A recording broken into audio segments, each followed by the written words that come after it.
আন্তর্জাতিক বাজারের সঙ্গে মিল রেখে দেশের বাজারে সব ধরনের জ্বালানি তেল, ডিজেল, অকটেন, পেট্রোলের দাম সমন্বয়ের বিষয়ে আলোচনা চলছে বেশ কিছুদিন ধরেই। যেখানে বিশ্ববাজারে দাম বাড়লে বাংলাদেশেও সমন্বয়ের সিদ্ধান্ত নেওয়ার কথা ভাবছিল সরকার। আর এ লক্ষ্যে শুরু হয় প্রয়োজনীয় কৌশল পরিকল্পনা তৈরি।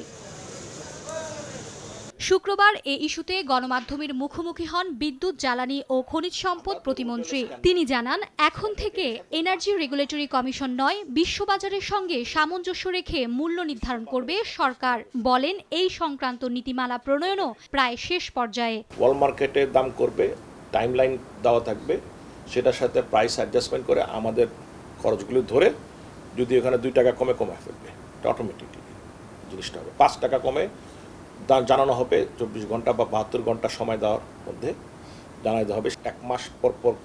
মেকানিজম তৈরি করার জন্য একটা নীতিমালাই একটা তৈরি হচ্ছে।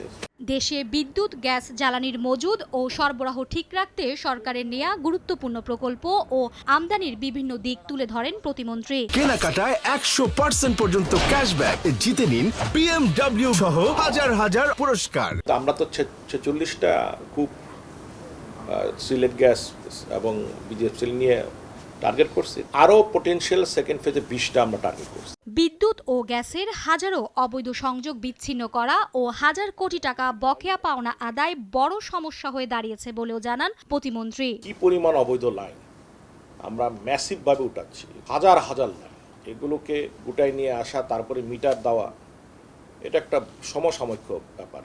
শিগগিরই ভোলার ইলিশা 1 কূপকে দেশের 29তম গ্যাস ক্ষেত্র হিসেবে ঘোষণা করা এবং পাইপলাইনের মাধ্যমে এই গ্যাস বরিশাল, মাদারীপুর, শরীয়তপুর ও গোপালগঞ্জ জেলার সরবরাহের কথাও জানান প্রতিমন্ত্রী। মাদারীপুর, শরীয়তপুর হয়ে আপনার একদম গোপালগঞ্জ হয়ে বরিশাল পর্যন্ত পাইপলাইন যাচ্ছে, এটা গিয়ে কানেক্ট হবে খুলনার সাথে।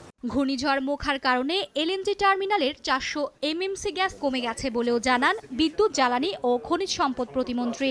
আমাদের প্রায় 400 এমএমসি গ্যাস কমে গেছে। মার্জিয়া মুমু, সময় সংবাদ, ঢাকা।